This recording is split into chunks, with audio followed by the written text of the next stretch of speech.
ಹುಟ್ಟದ ಸ್ವಾಮಿ. ಹಾ ಇವತ್ತು ಎಲ್ಲ ಏನು ಎದುರಿಸ್ಬೋದು ನನ್ನ, ನಿಜ. ನಾನು ಏನು ಎದುರ್ಕೊಳ್ಳಲ್ಲ. ಹಾ ಆಮೇಲೆ ಇಷ್ಟಕ್ಕೆ ಹತ್ಕೋಬೇಕು ಅವರು, ನಿಜ. ಇಷ್ಟಕ್ಕೆ ಹತ್ಕೊಂಡು ಹ್ಮ್ ಯಾಕಪ್ಪ, ಆಮೇಲೆ ಅವ್ರ ಉದ್ಯೋಗ ಅವ್ರದ್ದು, ನಮ್ಮ ಉದ್ಯೋಗ ನಮ್ದು. ನಮ್ಮನ್ನ ಎತ್ತಿಡಿಯೋದು ಚೆನ್ನಾಗಿರಲ್ಲ. ನಿಜ. ನಮ್ಮನ್ನ ಎತ್ತಿಡಿದಾಗ ಇನ್ನು ಮುಂಚೆ ಏನೇನೋ ಮಾತಾಡ್ಬೇಕಾಯ್ತದೆ. ಹಾ ಆದ್ರೆ ಇಷ್ಟಕ್ಕೆ ಅರ್ಥ ಮಾಡ್ಕೊಂಡು ಅವರು ಅರ್ಥ ಮಾಡ್ಕೋಬೇಕು.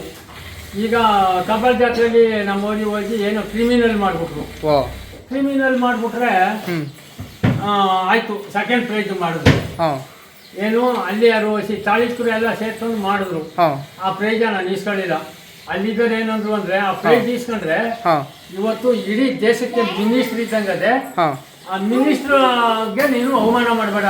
ಓ ಪ್ರೈಜ್ ಕೈ ಹಾಕಿದ್ರೆ ಅದನ್ನ ನಿನ್ನ ಓರಿಗೆ ನೀನೇ ಅವಮಾನ ಮಾಡ್ದಂಗೆ ಆಯ್ತದೆ. ಹಾ ನೀನು ಆ ಪ್ರೈಜ್ ಕೈ ಹಾಕ್ಬೇಡ. ಇಲ್ಲ ಆ ಓರಿನೂ ಒಡ್ಸಿ ಈ ಓರಿನೂ ಒಡ್ಸಿ ಈ ತರ ಮಾಡವ್ರೆ. ಹಾ ಆಗ ಚಿಕ್ಕಣ್ಣೋರಿ ಕೀಳು ಅಂದಾಗ ಸೆಕೆಂಡ್ ಪ್ರೈಜ್ನ ಇಸ್ಕೊಳ್ಳೋಣ, ಹಾ. ಚಿಕ್ಕಣ್ಣೋರಿ ಮೇಲು ಅಂದ್ರೆ ಫಸ್ಟ್ ಪ್ರೈಜ್ ಕೊಡ್ಲಿ ಅಂದ್ಬಿಟ್ಟು ಬೇಡ ಅಂದ್ಬಿಟ್ಟು ಅಲ್ಲಿಂದ ಬಂದ್ಬಿಟ್ಟು ಸ್ವಾಮಿ. ಆಮೇಲೆ ಅಲ್ಲಿಂದ ಬಂದು ಇದ್ಕೋದ ಎಲ್ಲಿಗೆ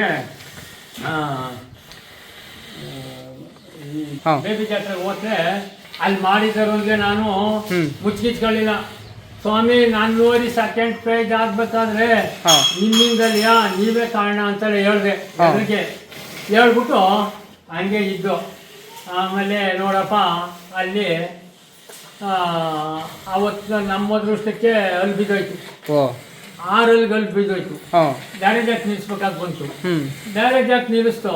ಬೇರೆ ಜಾಗದಲ್ಲಿ ಅವನೇನು ಯಾವ ಜಾಗಕ್ಕೆ ಹೋದ್ರು ಮಿನಿಸ್ಟ್ರೇ. ಹಾ. ಆ ಜಾಗದಲ್ಲಿ ಹೊಡೆದ ಅವನು. ಹ್ಮ್ ಈ ಜಾಗದಲ್ಲಿ ಇದ್ದಿದ್ರೆ ಹಾ ಈ ಜಾಗದಲ್ಲಿ ನಮಗೆ ಪ್ರೈಜ್ ಮಾಡ್ಬೇಕಾಯ್ತು. ಏನೋ ನಮ್ಮ ಅದೃಷ್ಟಕ್ಕೆ ಒಂದಲ್ಲೂ ಅವತ್ತು ನಾಳೆ ಪ್ರೈಜ್ಗೆ ಹೋಗ್ಬೇಕು, ಇವತ್ತು ಸರ್ಕಾರದಲ್ಲೇ ಕೆಳಗ್ಬಿಟ್ಟು ಸೆಲೆಕ್ಷನ್ ದಿವಸ ದಿನ ಕೆಳಗ್ಬಿಟ್ಟು. ಹಾ ಈಗ ಆಮೇಲೆ ಹುಣಸೂರು ನರಸಿಂಹಯ್ಯ ಫಸ್ಟ್ ಪ್ರೈಜ್ ಆಗೋದ ಬಗೆಗೆ ನಾಲ್ಕಲ್ಲಿ ನಮ್ದು ಅಲ್ಲೂ ಫಸ್ಟ್ ಪ್ರೈಜ್ ಆಯ್ತು. ಆರಲ್ಲೂ ಫಸ್ಟ್ ಪ್ರೈಸ್ ಆಯ್ತು. 6ರಲ್ಲೂ ಫಸ್ಟ್ ಪ್ರೈಜ್ ಆಯ್ತು. ಬನ್ನೂರಲ್ಲಿ ಆಯ್ತು. ಹಾ ಅಲ್ಲಿಂದ ಕೆಂಗಲ್ 2 ಮಾಡ್ತು, ಬೇಬಿನೂ 2 ಮಾಡ್ತು. ಹಾ ಆ ಓರಿ ಬಗ್ಗೆ ಮಾತಾಡ್ತಾರ ಸ್ವಾಮಿ, ಯಾಕೆ ಮಾತಾಡೋಣ ಆ ಓರಿ ಬಗೆಗೆ. ಆಮೇಲೆ ಅದು ಹಾ ರಾಮೇಶ್ ಅಣ್ಣ ಮನೆಯಲ್ಲಿ ಬಸಪ್ಪ ಅಲ್ಲ, ಅದು ಯಾವುದೋ ದೇವಸ್ಥಾನದಲ್ಲಿ ಅದು ಒಂದು ತಿಥಿ ಆಗ್ಬೇಕಾಗಿತ್ತು. ಓ ಅಂಥದ್ರಲ್ಲಿ ಏನೋ ನೆರುಳ ಮಾಡಿ ಬಸವಣ್ಣ ಮಾಡಿಬಿಟ್ಟ ಭಗವಂತ. ಬಸವಣ್ಣ ಮಾಡಿಬಿಟ್ರೆ ರಾಮೇಶ್ ಅಣ್ಣ ಮನೆಯಲ್ಲಿ ಅದು ಬಸವಣ್ಣ ಅಲ್ಲ, ಬಾಂಬು ಅಂತ ತಿಳ್ಕೊಬೇಕಾದ. ಓ ಆಮೇಲೆ ರಾಮೇಶ್ ಅಣ್ಣ ನಮ್ಗೆ ಅವತ್ತು ದೇವರಾಗಿದ್ದ ಸ್ವಾಮಿ. ರಾಮೇಶ್ ಅಣ್ಣ ದೇಶದಲ್ಲಿ ಮೆರಿಯಪ್ಪ ಅಂದ್ಬಿಟ್ಟು ಕೊಟ್ಟ ನನಗೆ. ದೇಶದಲ್ಲಿ ಮೆರಿ ನೀನು ಅಂದ್ಬಿಟ್ಟು ಕೊಟ್ಟ. ಅದ್ರ ಬಗೆಗೆ ಇವತ್ತು ಕಣ್ಣಲ್ಲಿ ನೀರು ಬರ್ತವೆ.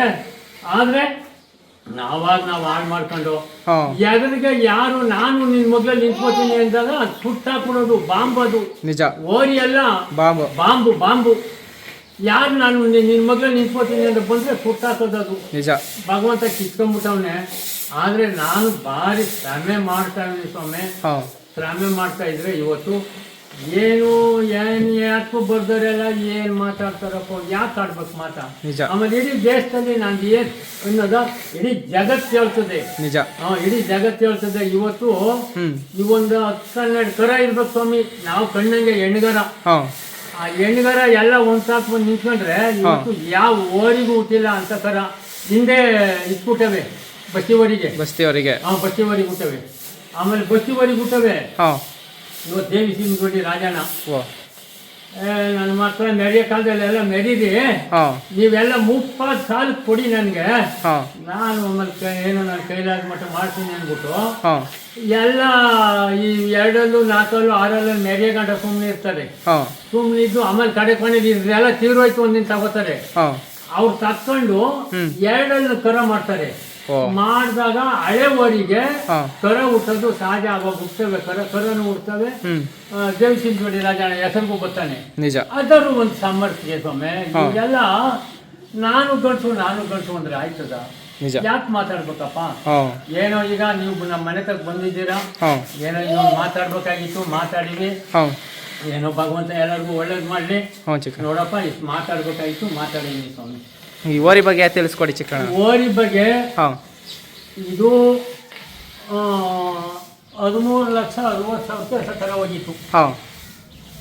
ಆಮೇಲೆ ಓದಕ್ಕೆ ನಾವು ಏನೋ ಭಗವಂತ ನಮ್ಮ ಓದಿ ಕಿತ್ಕೊಂಬಿಟ್ಟ.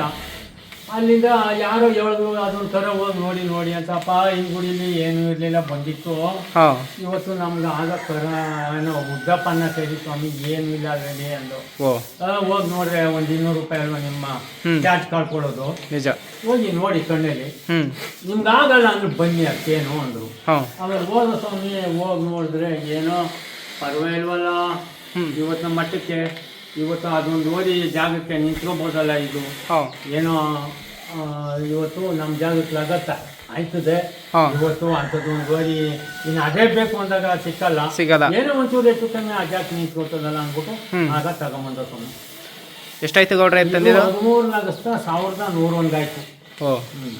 ಇದು ಇನ್ನೂ ಅಲ್ಲಿ ಬಿದ್ದಿಲ್ವಾ ಗೌಡ್ರೆ? ಅಲ್ಲಿ ಬಿದ್ದದೆ, ಅಲ್ಲಿ ಈಗ ಬೀಳ್ತು, ನಮ್ಮ ತಗ ಬಂದು ಬೀಳ್ತು. ಆಮೇಲೆ ದನಿಗೂ ಇಡ್ತೀವಿ. ದನಿಗೂ ಬಿಡ್ತಾ ಇದ್ದೀರಾ? ದನಿಗೂ ಬಿಡ್ತಾ ಇದ್ದೀವಿ. ಈಗ ಎರಡಲ್ಲ ಗೌಡ್ರೆ ಹಂಗಾರೆ? ಎರಡಲ್ಲು ದನಿಗೆ ಬಿಡ್ತಾ ಇದ್ದೀರಿ?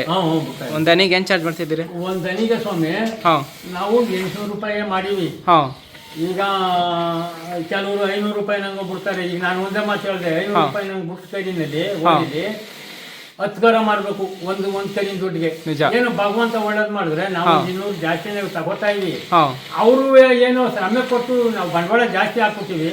ಈಗ ಸಣ್ಣ ದುಡ್ಡು ಬಿಡಕ್ಕೆ ಹೋದಾಗ ಇವು ಸಾಕು, ಆಮೇಲೆ ಸಣ್ಣ ಪುಟ್ಟ ಸಾಕಾಗಲ್ಲ, ಪ್ರೇಮಸಾಗೆ ಸಾಕ್ಬೇಕು ಅಂದ್ಬಿಟ್ಟು ಅದಕ್ಕೆ ನಾವು 800 ರೂಪಾಯಿ ಮಾಡಿವಿ. ಆಮೇಲೆ ಎಲ್ಲ 800 ರೂಪಾಯಿ ಕೊಡಲ್ಲ. ಇಲ್ಲ ನಮ್ದು ಹತ್ರ 100 200 ಅಂದಾಗ ನಾವೇನು ಮಾಡೋಕ್ಕಾಗ್ತದೆ?